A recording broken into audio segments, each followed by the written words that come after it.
Fiers de notre tradition d'excellence dans la fabrication, la mise en marché et l'installation d'aspirateurs centraux depuis plus de 45 ans, les Industries Trovac Limitées emboîtent un pas de plus vers votre satisfaction avec ce guide vidéo. Entrepreneur aguerri, autoconstructeur ou particulier débrouillard, cette vidéo a été spécialement conçue pour vous sauver du temps et vous assurer que votre installation soit pratique, efficace et respecte les normes de votre garantie. Sans être exhaustive, cette vidéo se veut un guide de départ puisqu'il existe plusieurs types de construction. Tourné à la fois dans une construction neuve et existante pour en souligner les différences d'installation, le guide vidéo s'avère le parfait complément du manuel de l'utilisateur. Tout d'abord, vérifiez que votre ensemble d'installation est complet. Il devrait comprendre du câble à basse tension, des colliers de fixation, des bacs de raccordement, des coudes de départ, des coudes à 45 degrés, un lot de colliers attache-fil, des dérivations T90, des grands coudes 90 degrés de départ et à grand rayon si vous avez opté pour le boyau rétractable, des plaques de montage, des prises d'aspiration, un pot de colle à PVC et des sections de tuyaux spéciales RPVC. Bien sûr, l'installation commence par une analyse approfondie de la structure de votre maison et de vos besoins qui aura préalablement été faite avec votre représentant. La première étape de la planification, c'est de marquer sur votre plan de maison le positionnement de toutes les pièces de votre système en tenant compte du modèle, des accessoires choisis et du type d'évacuation que vous désirez. Vous aurez à marquer l'emplacement, des prises murales intérieures et extérieures, des trous de plancher et de montant, l'emplacement des accessoires, de l'unité centrale et du réseau pour le boyau rétractable si vous avez opté pour cet accessoire innovateur et pratique. Une fois le marquage sur le plan terminé, faites valider votre plan de pose par votre entrepreneur avant d'entreprendre l'installation. Vous éviterez ainsi d'entrer en conflit avec l'installation des autres éléments comme la plomberie ou l'électricité. Une fois le plan approuvé, on peut procéder au marquage sur place et vous débuterez par marquer l'emplacement de vos prises murales intérieures. Pour bien positionner vos prises, soyez stratégique. Si votre maison a 2 paliers, commencez par celui du bas. Placez la prise dans un endroit central, comme un couloir plutôt qu'une pièce. Assurez-vous de pouvoir atteindre tout l'espace à balayer avec une longueur de boyau flexible prévue, soit 30, 35 ou 40 pieds pour un boyau standard, ou 30, 40 ou 50 pieds pour un boyau rétractable. Vous devriez idéalement placer la prise du palier supérieur exactement au-dessus de celle-ci en appliquant le même principe.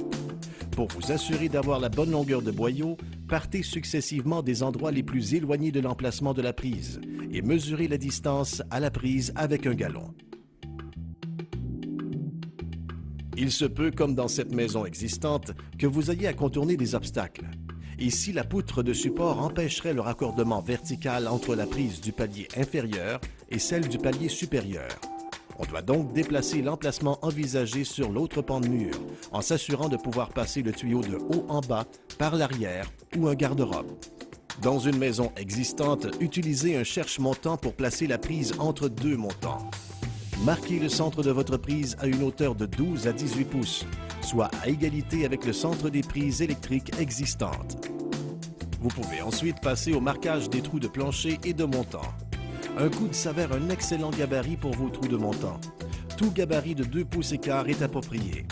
Apposez contre le montant puis tracez. La plaque de montage du boyau rétractable est aussi un excellent gabarit pour les trous de plancher.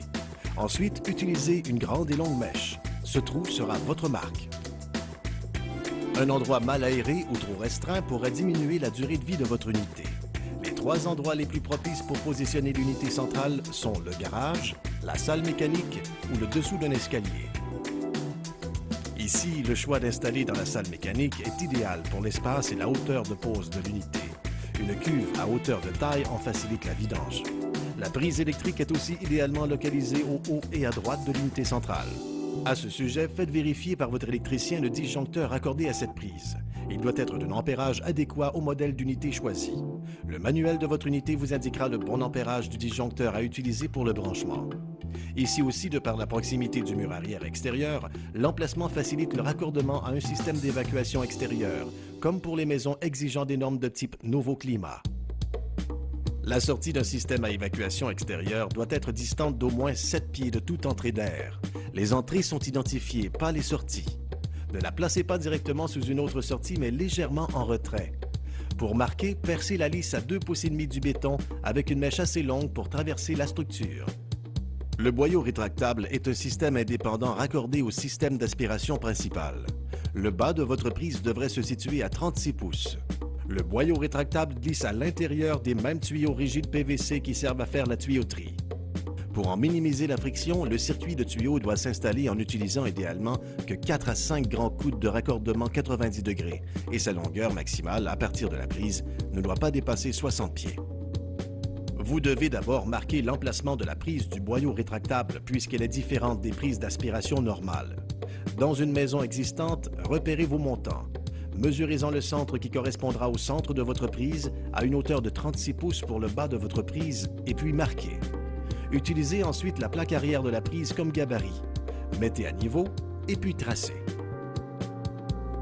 Pour planifier la pose du circuit du boyau rétractable, prenez bien le temps de vérifier l'endroit où vous posez chacun des coudes 90 degrés à grand rayon afin d'éviter les obstacles en fonction du type de finition envisagé au plafond. Marquez vos trous de montant à l'aide d'un coude comme gabarit. Après ces marquages sur place, vous voici maintenant prêt à passer à l'installation physique à proprement dite. Pour coller un tube à une jonction, coude, prise, bague ou dérivation, étendez uniformément la colle autour du tube PVC, pas dans la jonction. La colle PVC agit rapidement. Ne tardez pas à placer le tube dans sa jonction et tournez pour éviter les bulles d'air et assurer un joint hermétique. Plus la température est chaude, plus la colle agit vite. Le coupe-tube est l'outil privilégié pour faire des coupes droites, mais peut être difficile à trouver. Vous pouvez également couper vos tubes PVC spécial air à l'aide d'une scie à onglet mécanique ou manuelle. Mesurez la distance entre l'intérieur des embouts femelles des jonctions. Reportez-la sur le tuyau PVC. Marquez et coupez. Un assemblage à sec avant d'apposer la colle est un bon moyen de valider votre mesure. Chaque prise nécessite un coude de dérivation que vous devez installer immédiatement après avoir posé la prise. Pour éviter que les objets trop volumineux ne passent dans le système, utilisez les petits coudes 90 degrés à raccorder avec un bout de tube d'approximativement 8 pouces que vous collerez à l'arrière de la prise. Les coudes de départ 90 degrés sont conçus pour accommoder autant les divisions de murs bâtis en 2x3 qu'en 2x4. Il suffit de placer le coude du côté identifié au type de division face au mur. La majorité des installations ne nécessitent que 2 ou 3 prises murales intérieures. Dans une maison existante, repérez votre marque, puis percez un trou avec un emporte-pièce de 2 pouces et un quart. Dans une maison neuve, mesurez en fonction du centre des boîtes de prise électrique. Alignez la plaque de montage à votre marque et vissez au montant. Dans une maison existante, coupez la tâche de la plaque de montage, puis centrez-la sur le trou. La contreprise vous servira de gabarit. Mettez à niveau et tracez le contour. Pour plus de précision, sciez le placo-plâtre avec une scie à main à l'intérieur de votre marque. Retournez la plaque de montage et insérez-la pour l'ajuster au contour découpé. Si nécessaire, sciez à nouveau.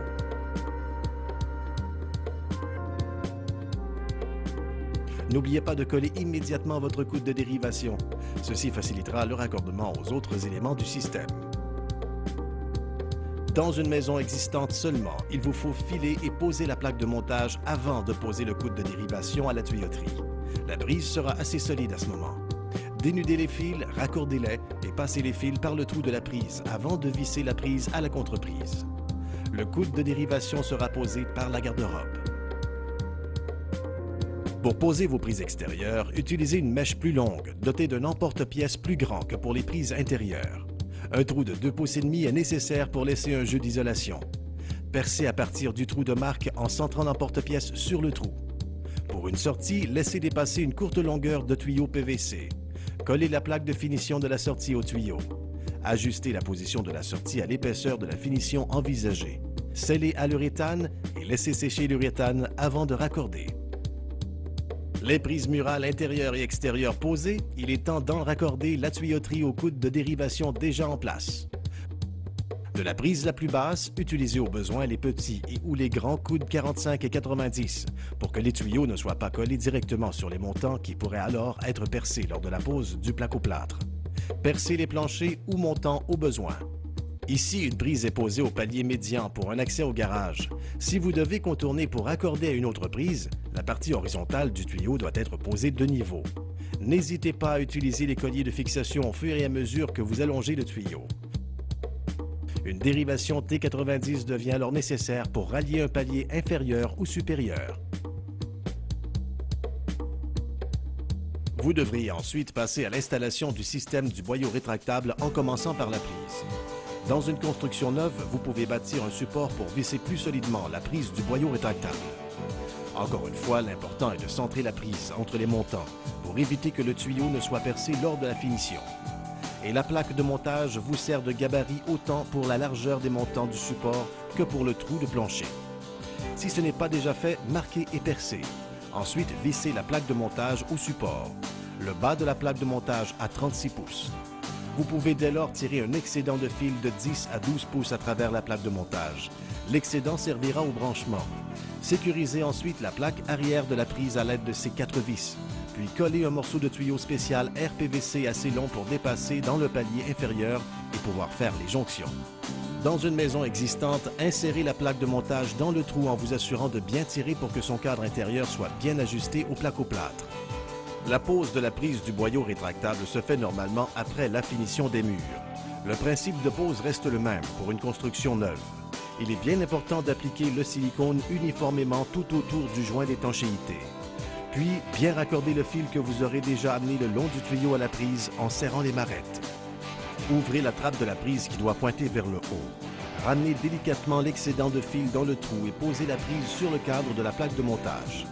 Vissez à la main pour éviter de ronger les filets de la plaque de montage. La prochaine étape est de créer le circuit de tuyauterie du système du boyau rétractable. Vous avez laissé un tuyau de raccordement pendre de la prise à cet étage. Il est à relier avec le premier des coudes 90 degrés à grand rayon. Posez ensuite la tuyauterie en alignant successivement les sections de tuyaux et les autres coudes 90 degrés à grand rayon. Pour un plafond fini au placo-plâtre, nichez la tuyauterie au-dessus des montants. Percez les montants au besoin et utilisez du feuillard pour sécuriser le tuyau à défaut de support. Nicher vous permet aussi d'éviter les cloisons entre les pièces. Continuez jusqu'au dernier coude du circuit. Mais pour l'instant, arrêtez là. Comme ici, le plafond sera suspendu, on peut poser le tuyau directement sur les montants à l'aide des colliers de fixation. Servez-vous des bagues de raccordement pour allonger vos tuyaux. C'est ensuite le moment de poser les accessoires comme le porte-poussière.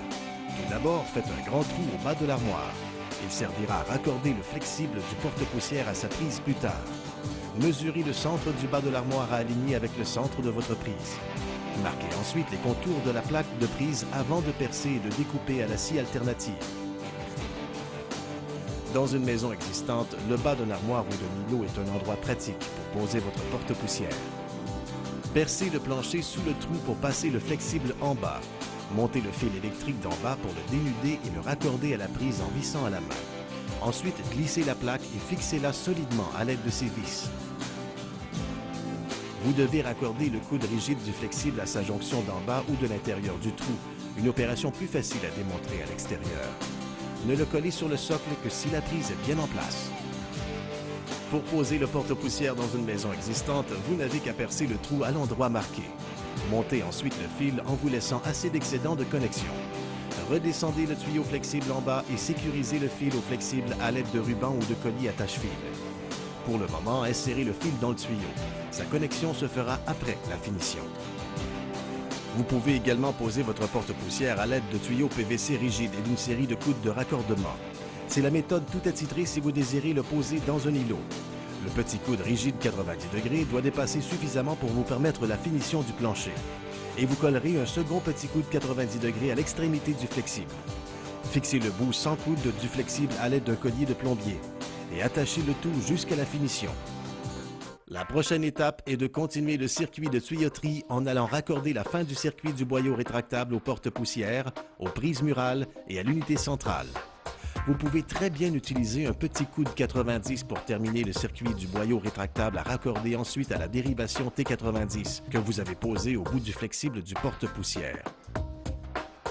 Apposez un collier de fixation pour bien sécuriser le tuyau flexible au plafond. Puis, continuez le circuit de tuyauterie vers la tuyauterie des prises murales et de l'unité centrale d'aspiration.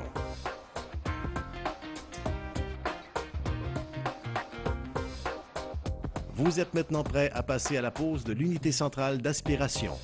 L'unité centrale doit être bien supportée et apposée de niveau. À défaut d'un montant situé à la hauteur désirée, vous pouvez créer un renfort de contreplaqué pour y visser le support d'accrochage. Attention, aucune pièce de l'assemblage de l'unité ne doit y être collée. Une série d'embouts de coude et de collets service sert plutôt à cet effet. Le support d'accrochage est aussi conçu de manière à ce que votre unité s'accroche de niveau. Une unité déséquilibrée peut causer des dommages aux brosses rotatives, en diminuer la performance et la durée de vie. Vous continuez l'assemblage en posant le coude du silencieux et le silencieux avant d'accrocher l'unité centrale sur son support.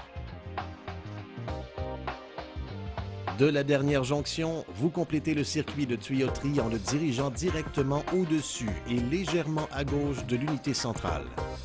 Remarquez ici l'utilisation d'une série de coudes pour éviter la plomberie en place. La dernière section de tuyau spécial RPVC doit vous permettre de relier l'unité avec un petit coude 90 degrés. Coude qui, du côté de la machine, sera vissé et non collé.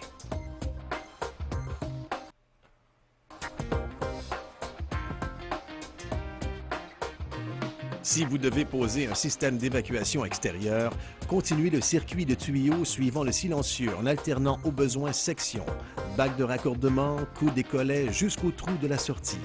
Terminez par deux coudes 90 degrés en guise de dérivation et scellez l'embout jusqu'à la pose de la prise de sortie extérieure. L'idée ici est de relier en série chaque prise ou prise d'accessoires nécessitant du courant à l'unité centrale, en vous laissant un généreux lest de départ comme le rouleau ou la boîte. Partez de la prise ou de l'accessoire le plus éloigné. Filez chaque prise ou accessoire par son œillet en suivant les tuyaux. Attachez au tuyau sans serrer complètement, jusqu'à l'unité centrale d'aspiration. Vous pouvez dénuder et brancher à l'unité si vous le désirez. Revenez à la prise de départ. À chaque prise ou prise d'accessoire, créez un excédent de 10-12 pouces pour le branchement que vous laissez à l'intérieur de la prise. Vous brancherez plus tard, après la finition, lorsque vous poserez les plaques de prise et de prise d'accessoires.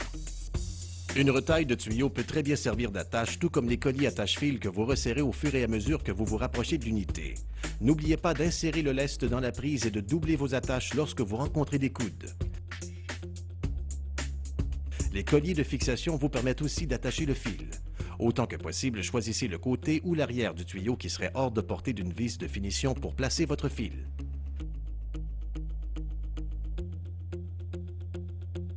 Le principe s'applique à toutes les prises ou de prises d'accessoires. Le branchement final consiste à séparer les brins du fil d'une partie de l'excédent laissé dans la prise, à les dénuder et à les raccorder autour des vis de la plaque de finition en les vissant à cette dernière.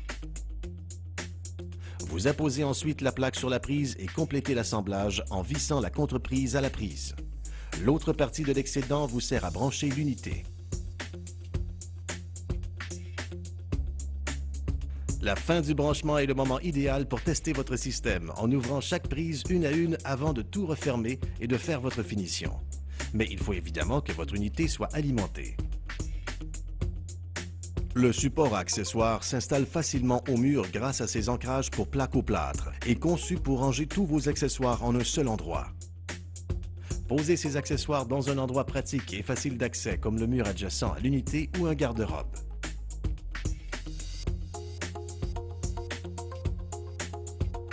Pour installer le boyau rétractable, il suffit de l'enfiler dans la prise jusqu'à ce que vous sentiez une tension. Activez la prise et mettez la main sur l'embout du tuyau. La succion se chargera de ramener le boyau flexible à l'intérieur. Pour passer l'aspirateur, sortez la longueur de boyau flexible désirée. Fermez la bague de rétention. Raccordez le boyau flexible au balai AR du boyau rétractable et activez l'interrupteur.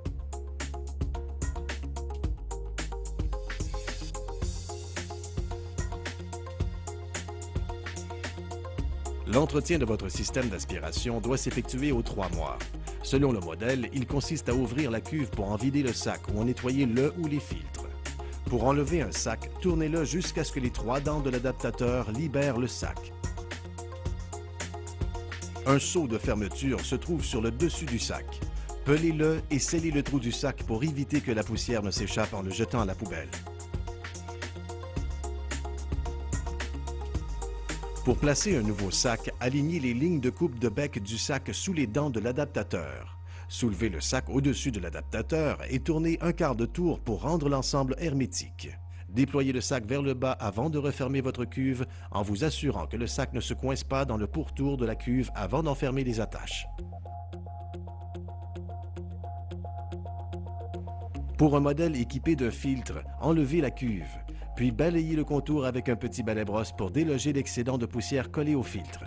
Servez-vous de la cuve comme ramasse-poussière pour mieux en disposer. Refermez la cuve jusqu'au prochain nettoyage, dans 3 mois. Une bonne habitude est d'enlever annuellement le ou les filtres pour un nettoyage en profondeur. De solides ganses vous permettent aisément de les retirer. On les lave ensuite à la machine en eau froide. On peut les sécher à la machine sans air chaud et par culbutage ou à l'air libre. Une fois séchés, réinsérez la bande élastique du filtre dans un mouvement circulaire autour de la grille du panier jusqu'à ce qu'il se loge dans l'anneau en relief. Les unités d'aspiration hybride possèdent et un sac et un filtre. Le sac s'enlève tel que démontré précédemment en tournant pour le libérer des dents de la bague d'accrochage. Quant au filtre, il est retenu par l'adaptateur du sac. Dévissez les vis, retirez l'adaptateur pour dégager l'accès au filtre. Par la suite, vous n'avez qu'à retirer le filtre avec votre main. Vous utilisez votre unité hybride sans le sac? Même si le filtre est auto-nettoyant, il est préférable environ une fois l'an de le tremper dans une eau savonneuse, puis sécher à l'air libre ou simplement le changer pour assurer une performance optimale de votre unité centrale. Voici une prise en main du filtre qui facilitera sa réinsertion à l'intérieur de la cuve. De cette façon, vous pourrez aisément loger le filtre pour qu'il se bloque à sa place, juste au-dessus de la rainure du haut de la cuve. Nous espérons que vous avez apprécié ce guide. N'hésitez pas à communiquer avec notre service à la clientèle pour de plus amples informations. Bonne installation!